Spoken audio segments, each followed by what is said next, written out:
every time. Sorry, the impulse control isn't there. That was the intrusive thoughts. That was an intrusive thought. I literally hit record, open my mouth to do the intro, which you refused to do. That was awesome. We're starting off with a weird morning. But welcome to Vampires and Mermaids. I'm Erin. I'm Risha. And here's some coffee ASMR for you.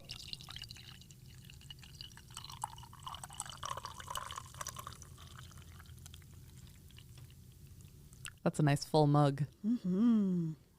So you're paraphrasing the book, and I have no notes. Yeah, this is gonna be a wild one. Yee.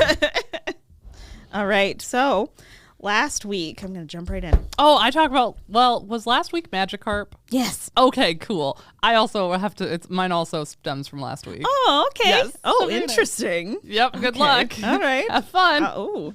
Because last week I talked about the brick in the mouth lady, Yes. and her name was Carmilla. Yes. And so I'm going to talk about the actual namesake, Yay! Carmilla. I was hoping you would do this. Yeah. So oh gosh, it says a seminal work, and I'm trying to remember what that means. I think it's like an original or something that I will Google. caused a lot of future works or something. Written in 1872, Carmilla is a short story that was by an Irish author, Sheridan Le Fanu, and he published it in his collection of short stories that was called In a Glass Darkly, Carmilla.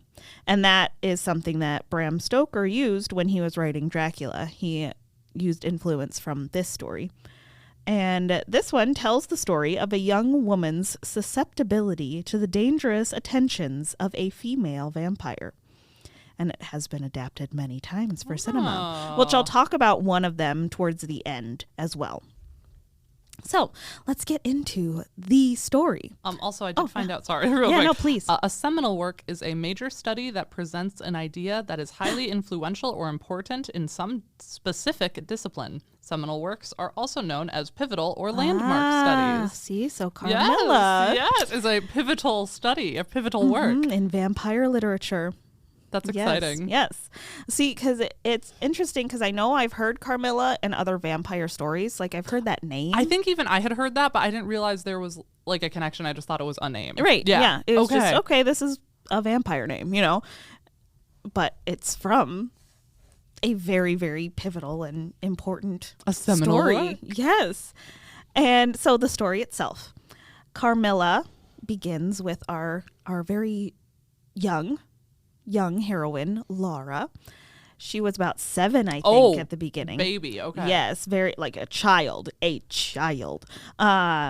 She lives in a castle in Austria, and when she was a child, 7-ish, she remembers a woman who caressed her and caused puncture wounds in her neck and would visit her nightly. Ooh. So very creepy, very much like this entire story, I think, in my mind, from after what I've read, just from looking at it, looks like a cautionary tale for child. Yeah, I was gonna say some trigger warnings. Yes, like child essay and stuff.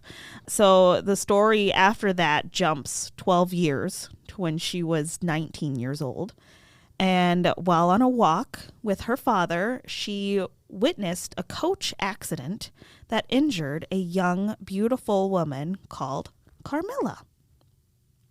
And after Laura kept asking her father, he invited this young woman to stay with them at their castle until she recovered fully from the coach accident. And so Carmilla is given a room in the castle, and it isn't long before Laura recognizes her as the woman that came to her in the night as a child.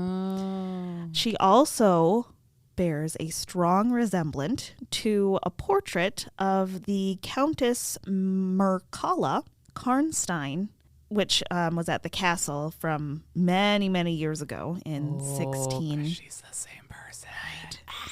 1698. So it continues. They start hanging out at the castle. Carmilla soon enchants Laura, as they say. And despite her odd habit of declining food and aversion to religious objects. Oh. She visits Laura every night with kisses and professions of love.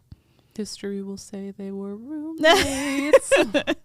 But the closer the two women became, the weaker Laura got. I was going to say, at this point, Laura's like a She's consenting 19. at all. Yeah, okay, right. Cool. I made that joke, and then I was like, ugh, not if she's a kid. Okay. No, yep, she's 19 now, although she...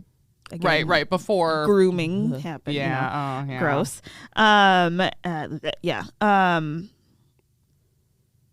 But Laura becomes haunted by strange dreams and panic attacks, which also I'm like, that sounds like, trauma coming to the forefront.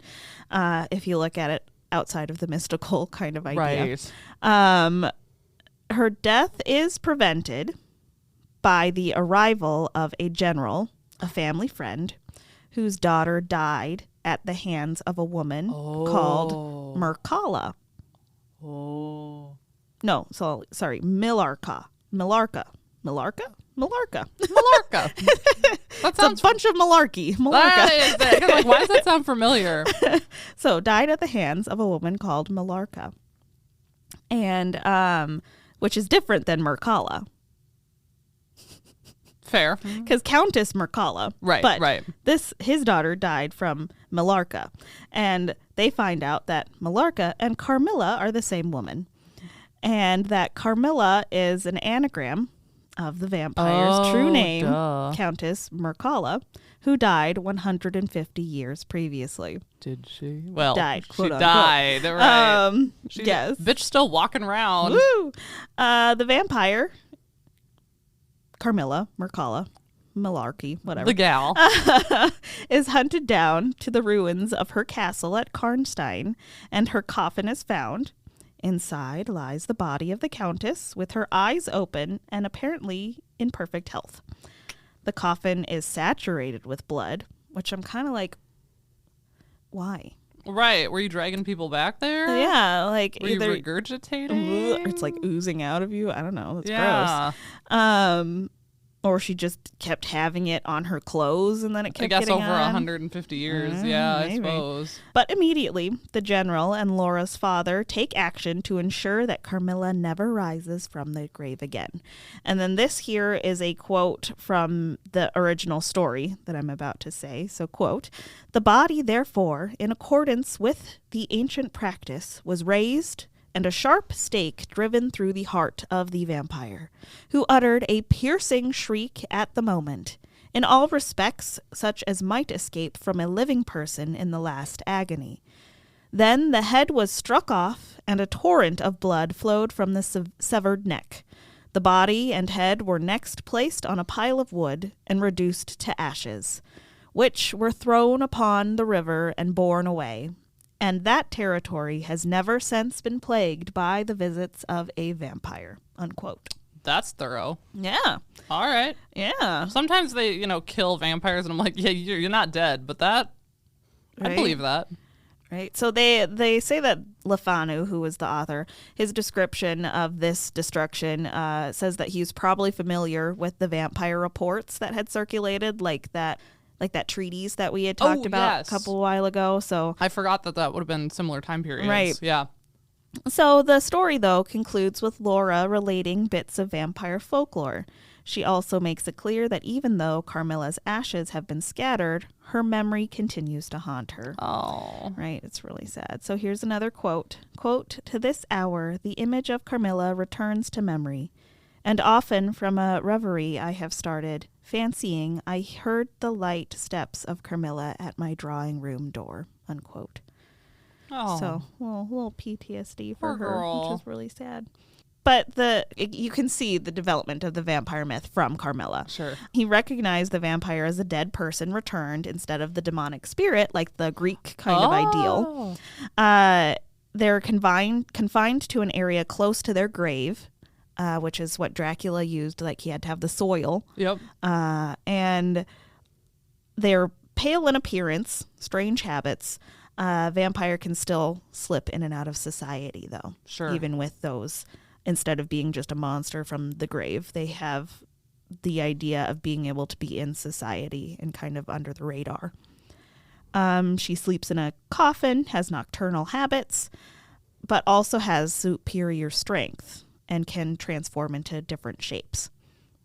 And her favorite being to transform into is a cat. Oh! So we've seen that a couple of times before as well. And so Dracula likes to transform into a bat. Yep. But Carmilla's a cat. So it seems like... I'm a little poet. Maybe I'm wrong. It seems like women have favored cats. Mm-hmm. Which, I mean, obviously. Right. Well, and I remember a couple of our first episodes, too, I kept saying, well, we think of vampires, we think of, like, the men preying on the women. But there have been so many women that we've gone through. It's like... That's been a big surprise for me. Right. And it's interesting that Carmilla was before Dracula as well. Right. But Dracula is, like, the universal, what you picture for vampires. Yeah. And so... Like in Dracula, the bite of a vampire doesn't instantly kill its victim. So that's something that was taken into. It just weakens them until they slowly wither away. Here's the kind of final paragraph that talks about it in the Element Encyclopedia of Vampires, an A to Z of the Undead by Teresa Chung. Love this book. So it talks about how with its undertones of daring lesbian vampirism, sensuality, and timeless Gothic style, Carmilla introduced the female revenant vampire to Gothic literature and gave new life to the tales of the undead at the time. The story went on to influence many supernatural writers, including, like we've said, Bram Stoker, who noted his debt to Lefroy when he wrote Dracula in 1897. So he said he took a lot from this. Also, largely thanks to Carmilla, that figure of the female vampire developed in 19th and 20th century literature from being merely a slave of the male vampire to being a supernatural power in their own right. Okay. So it's interesting. And I was thinking about this too, after hearing The Brick in the Mouth being called Carmilla, and then I'm watching a show on Netflix that has a vampire in it called Carmilla. Oh, no way. Yeah, and so I was like, okay, what is this? So that's why I went back to look at it, and I'm like, oh my gosh, how did I not know this? What's the show called really quick? So it's called I Woke Up a Vampire. I'm going to look it up a little bit. It's definitely a kid's show. Sure. It's got kind of cringy acting, but it's fun. Yeah. It's interesting. Carmy is what she goes by. Oh, cute. So it starts out, and she hates her given name, which is Carmilla. Okay. But she goes by Carmy. She wakes up on her 13th birthday to discover she suddenly has supernatural powers. And the thing is, she still goes out in the sun. She still walks around. She doesn't have to attack people. She doesn't have bloodthirstiness in her, really. It's more like super strength, super speed. The cool stuff. Fangs come out. She can't be seen in a mirror or pictures. Okay. And they say that a lot of that is because she's still only partial. Oh. So on their 13th birthday, it awakens, and then they eventually have to choose whether they go full supernatural or they stay human. Oh, okay. For a kid show, I'm invested. Isn't it fun? And they're called blended because they're partial human, partial supernatural. And then they get to choose. Babies. Yeah. Okay, and then they get that's to choose. so cool. Right? And so she's adopted. And you find out her one of her parents, I'm not going to spoil it terribly, is the supernatural being who's actually the big bad. Did the adopted parents know that? No. Okay, that's even better. Right? Surprise, Mom and Dad. It's super cute. It's fun. It's got pretty cringy acting because they're kids. They're still learning how to act, but that's cute. It's fun. Yeah. Oh, so, that's precious. Yeah. Oh, now I want to see that. That's adorable. And her best friend Kev is he's super flamboyant. Love and he's Kev, just Kev. Okay. That's what he goes by. He doesn't have his last name. But he's a comic book writer. Oh my gosh, cute. And there's a whole comic book store and stuff in it. And there's a werewolf, there's a fairy, there are goblins, it's fun. That's cute. Lovely. And Kev writes a story. Is Kev human? Yes. Okay. Yep, entirely. Oh, and there's hunters, so people that hunt the supernatural beings, and they're also children. Oh, God. Right. I mean, I guess that's better than adults hunting children. Yeah, right. But, oof. Yeah, you have Van Helsing's heir, come through, Sure. And the comic book writer writes a comic, and it's called Carmilla. Okay. And she's like, that's me. You can't do that. You're exposing me. He's like, I don't see a resemblance. You're reading into it. And everybody says that, but it literally looks like her. Dead her. It's oh definitely my her. gosh. And she's like, come on. And they're like, nah, I don't see it. Funny. It's cute. Yeah. Okay, that sounds adorable. Yeah. I love it. But that was Carmilla. Aw. I'm taking such an aggressively different turn. I'm excited. I'm intrigued. What is this? Well, here's my problem is I have an attention issue. You? Yeah, I know, right? Shocking. I have a really bad attention issue. And with that attention issue, sometimes something holds my attention. And then I can't let it the fuck go. And that's kind of what happened. You got a fixation. Yeah. And this wasn't even a fixation. It was more of a question that was bugging me. And okay, you see foot fetishes came up last week. Oh, no. I'm opening my notebook like I have notes. I don't. I have it on my phone because I don't have a ton to talk about. But I was just like, we talked about it and we literally said, maybe one day we'll cover this. No. And then we didn't. Oh, no. And so it's going to be a mix. We're not going to get super in depth. And before anyone clicks off and is like, fuck you, you're going to talk shit about my fetish. I'm not. Actually, I don't want to say a weird respect for it, but I've come to understand a lot better. Sure. But yeah, we're not here to yuck anyone's yum. We just have, if you didn't listen to last week's episode, we have had some situations where we've been put into uncomfortable spots. Yeah, adverse. Yes, by people who did not take our feelings into consideration with their yum. Yes. Part of the reason that I initially started thinking about foot fetishes in compilation with mermaids is because they don't have any feet, right? So you're probably like, Erin, why the fuck are we talking about feet? They have fins. And for some reason, even when we started this podcast, I was just like, gosh, I wonder what people with foot fetishes think of mermaids. Oh.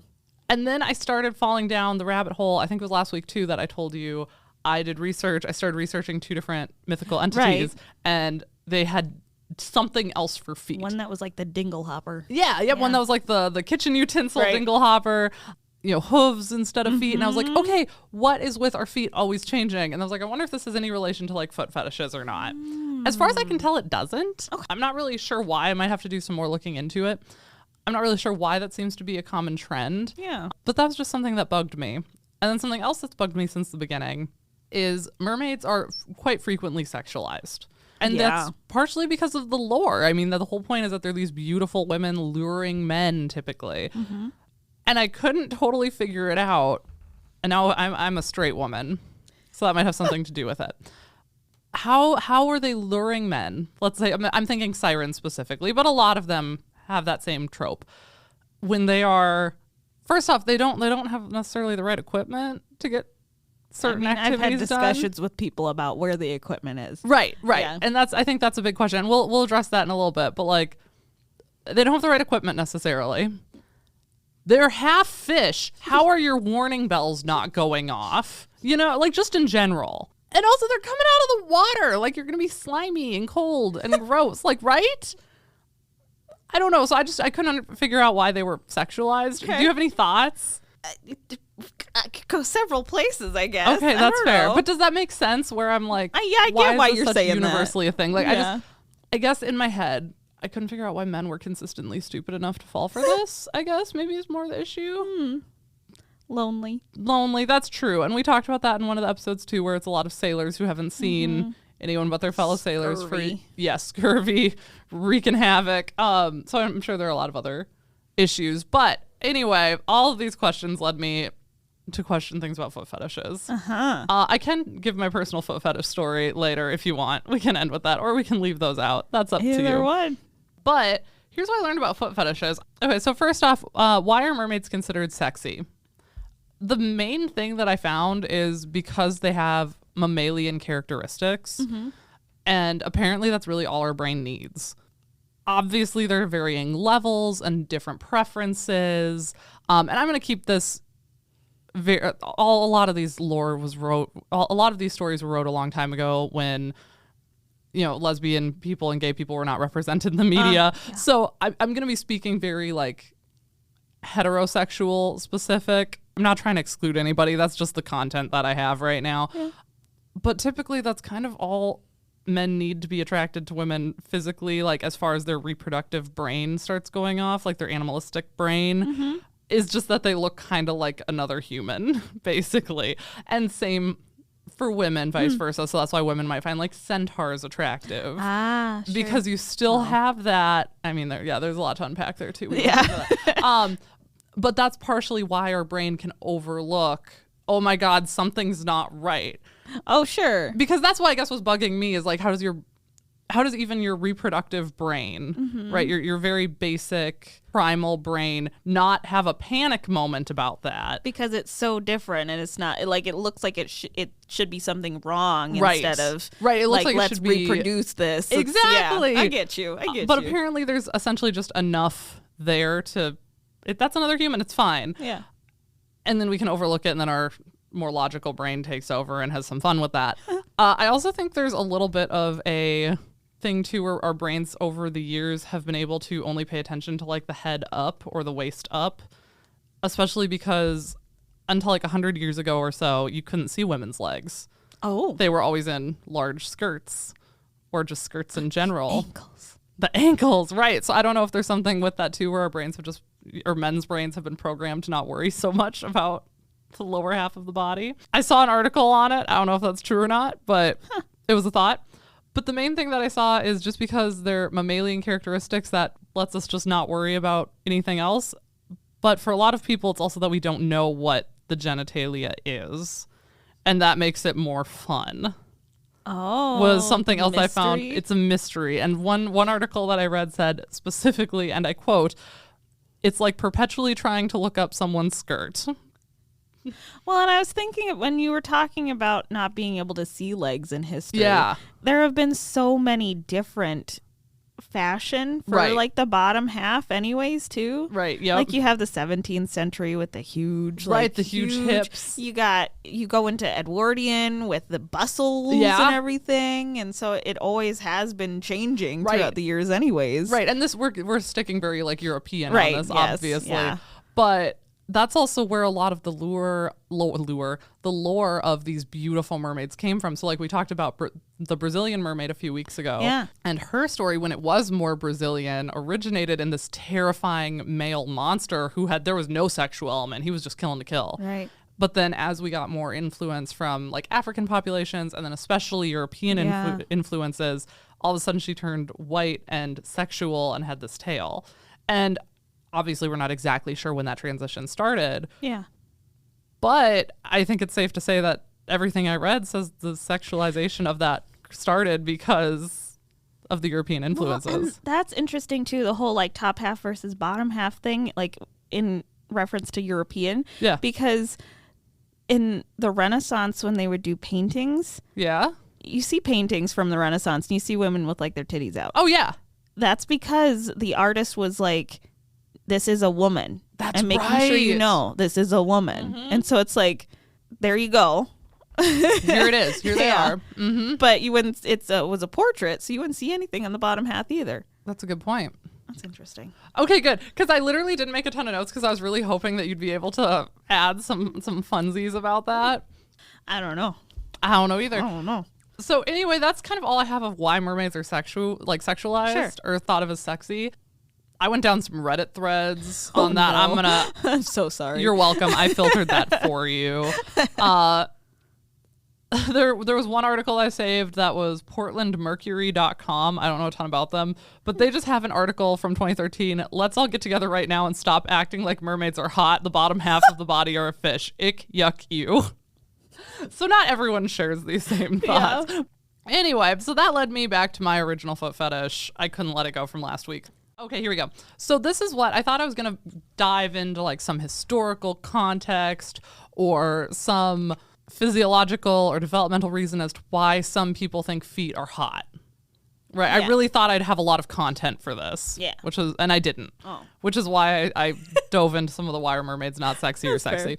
This is where I was like, oh, that's it. This is it. Oh. And I'm sure there are other, everyone's an individual, but the yeah. main reason people have foot fetishes are because there's a part of the brain that processes genital arousal, right? Yeah, Like that, our right. brain is responsible for that. It's next door to the part of the brain that processes the sensation people get from feet. And sometimes literal cross-wiring happens. So like there's the foot brain and there's the genital brain and they're neighbors. And some people have a bridge or no fence between the neighbors. Oh. So it's literally a brain chemistry thing. Yeah. That's why I was like, I'm not saying I never had an issue with people with foot fetishes, but I'm like, oh my gosh. You're like, why? That's not even But yeah, right? It's a literal thing happening in your brain. So I thought that was really interesting. Yeah. Otherwise, a couple of other articles I saw too as to like why are foot fetishes such a big thing. So they do seem very common. I did not realize how common they are. They probably also just get blown out of proportion a lot more than a typical fetish. So like, I'm sorry, Grandma and my mom. I forget that they listen to this. But like spanking is a fetish that is pretty much normalized, I think. Like light bondage is pretty normalized. Yeah. Hell, doggy style could be considered a little bit of a preference, not necessarily a fetish, but a preference, or different hair colors, things like that. Like those are all totally acceptable social fetishes. Why aren't preferring feet? So like why are foot fetishes considered so strange, basically? When you can go on Pornhub and look at categories and you're gonna find a whole lot of stuff that's way weirder, I think. Yeah. And it's likely just because of the social norm of feet being considered dirty and unacceptable and like hide them away. There's not a lot, if you think about it, feet generally aren't considered clean. That even goes back to like Bible talk where Jesus washes feet. And that was shocking because it's Jesus doing such a low, dirty, gross task. So the fact that people sexualize that and can get off from that, people just can't get around. If your brain doesn't have that wiring or if you just don't have that preference, you have a really hard time understanding it. There's also the foot binding. What is foot bind? Oh, yes. In China. Yeah. Yes. Yeah, that's true. That is a culture that very specifically sexualizes feet. Or I don't know if did, yeah. Yeah. And obviously certain areas. Because that was sexual base, right? At least one of the origin stories for sure. Okay. Yeah. And then it, became the culture norm to do it. And then I didn't even think about foot binding. Intimate. How did that not pop up when I was I was trying real careful with my search results, though. Well, that's fair. I didn't do a ton of exploring on the internet. So the perfect lilies were sometimes what their feet were called if they foot bound well. Okay. Yeah, and that was very intimate between like a husband and wife. Oh, interesting. To actually see them. Yeah. Oh. Yeah. And that's the process, right, of shaping and shrinking. Yeah, you break the foot and fold it, and then like pretty much only your big toe would be what could help you. Yeah. And they had a sway. If you had a good sway because of how you were walking, that was considered good. Oh my, that's terrifying. Snowflower and the Secret Fan is a book. I need to read that. It's really good. I like that one. Okay. Maybe I will read that at some point. I do have it on my list, but I don't know if we'll cover that on the podcast necessarily. That's not quite not really Mermaids. Even today isn't really related, but I'm trying here. So I was thinking it would tie in more to why so many women are depicted with different types of feet in myths and lore, and it turns out it doesn't. I still don't know why. I was sure it was a sexual component. I was sure I'd figure that out.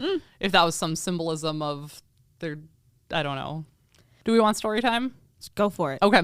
Do you want to go first or do you want me to go first? I'll go.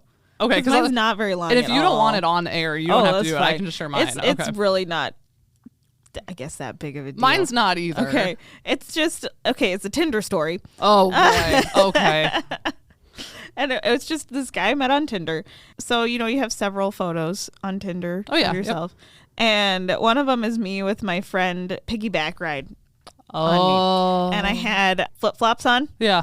And that was the only picture he would talk about. And he started talking. He would talk to me for, I want to say it was like 2 months he was talking to me. Sure. And we, back and forth, just hi, how, like back and forth talking, like, what's the your beginnings favorite of hobby? thoughts, that kind of stuff. And then it turned into like aggressive good mornings. And, which can be nice, but it was like are you awake? After, like, okay, give me attention. Whoa. Poke. Yeah. Okay. And then he would only like talk about that photo too. Just the feet. He even sent me like a zoomed up of it. Whoa. Yeah. And I was like, I have the picture. I can look at my feet. Surprise dick picked with your own feet. Yeah, right. Golly. I don't want to see that. And I'm like, and he kept asking what size shoe I had too. Oh no. Yeah. So, yeah. I think that's where the issue lies, is when it's presented aggressively and too much. And that's anything. Oh, yeah. Like, I don't care what it is. Like, if he did that about, like, blowjobs or something. Or hair even. Yeah. Like anything. Just stop. Yeah. Any body part at all. Just calm down. Talk about it later. Like, had you even met? I have never met this man face to face. Yeah. So mine was face to face. Oh, and yeah. Yeah, and you've heard the story. I don't think I've heard yours. You've heard mine. It was someone I went to high school with who is a very, very nice person. He was very attractive. I was like 16, I think, in the story. I'm trying to think if I was 16 or even 15, because I don't remember if I was driving yet.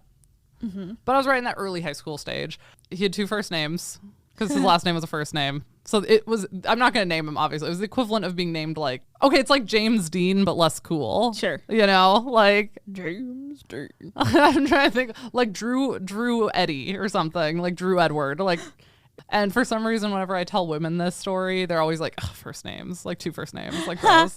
That seems to be a red flag for some people. So anyway, we'd been in high school together for at least a year or 2, and I'd known him for a little bit. And he was really tall and kind of fit and had really, really nice blonde hair. Aww. And he was super goofy and like, he was just a cutie pie. And we didn't have a ton of classes together, but one day we had a band and choir lunch thing. He was in band, I was in choir. We all got to go eat outside on the lawn. It was great. And I was really into nail polish at the time. Aww. And I mean doing like elaborate manicures like designs. And pedicures. Yes. Ooh. And that specific day I had sandals on. I'm sure they were like the dollar flip-flop. Right. You know, yeah.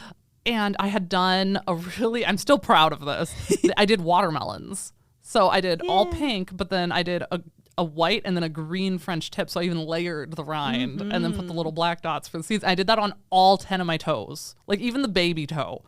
Okay. That's impressive. I don't have a huge baby toenail, but I did it. So thank you. Applause. Thank you. Wow. Goodness. So anyway, I was just bopping around and the attractive boy came over and was chatting with me and he was being kind of sweet. And then he started like kind of flirting and I was not popular in high school. Okay. I did not get asked out. This did not happen. I think I got asked out twice in high school. This was one of the times and the other time was also a big red flag. I did not go out either time. So I did not go out on any dates in high school. So I was just like, oh my God, a boy is talking to me. And he's like, he's nice and he's silly. And he was kind of flirting. And he said, he looks down and he goes, oh my gosh, I love your toes. Did you do that yourself? I'm like, I did. He's like, wow, that's super cool. And we chatted a little bit more and he asked for my number. And I was like, oh my gosh, he noticed my toenail polish. Like a boy who has pays attention to detail. We love. This guy asked for my number and we started texting. And we'd been texting for like not even... oh gosh, probably only a couple of days. I think this happened on like a Friday at school. And then I think it was over the weekend. He had texted me like, hey, how's it going? What you up to? Da, da, da, da, da. And then like Sunday, out of the blue, he was just kind of like, yeah, so what are you up to today? I don't know. I'm out playing with the horses. Da, da, da. And then out of nowhere. So if I tell you a specific pose, will you send me a picture of your feet in that pose? What? I haven't even kissed a boy before. I ain't sending pics. Like, excuse me? So I panicked and I kind of thought it was a joke, but I wasn't sure. Because keep in mind, I went to Catholic school before high school, so I didn't really know that was a thing. I was kind of like, haha, that's silly.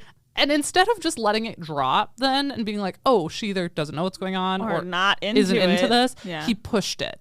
And this is the what not to do. Because then he goes into, well, do you have nylons? Would you put nylons on and send me a picture? Ew, and I was stop. like, what is going on? And so I asked my mother. I'm like, Mom, this is weird, right? And that's how I learned what foot fetishes were from my mother. I wonder if she remembers. Mom, do you remember this story? Are you still listening? Probably not. Write in. Shoot me a text, Mama. So yeah, my mom had explained like some people think feet are sexy. And I was like, okay, and I don't know if I told her like this boy is asking for feet pics. This might be the first time she hears about that. I don't know if I was just kind of like, so sometimes people like to look at feet. Is that weird? Is probably more how I phrased it. I doubt. I was like, Mom, you remember this boy from high school? I doubt I gave her all the information. So then I just kind of very quickly was like, please don't ask for pictures of my feet. Like that makes me uncomfortable. And I drew a boundary. And then he just stopped texting me altogether. Oh, okay. And that sucked. Because I was like, so this was like only, that was only for yeah. And it really made me sad. Yeah. So... oh, I might have been 14 in that story. Ugh. Just gets worse. And he was only like a year older than me, so it wasn't like it's a creepy age difference. Those are my feet stories. Thanks for listening. I'm sure that's why you clicked on this vampire and mermaid episode, but Yay. Listen, some of the mermaids are starting to not run out, but I'm having to dive a lot deeper to find them. So, and sometimes I'm lazy, and sometimes we bring up foot fetishes and I can't let it go. So, yeah. thanks for Just listening. spinning in your mind. It really was. And I literally couldn't start researching this next episode because in everything I read, they'd start talking about feet. And you're like, I need to know. And I was finally just for fuck's sake, why is this a thing? So I thought I'd share it with all of you. Thank you. You're welcome. Because at least I was not expecting that, but that was fun. I'm hoping at least one of our 29 followers also had these questions and will feel vindicated. It will be my mother, but all right. Well, with that, stay thirsty and keep wet. Cover your necks and watch your tails.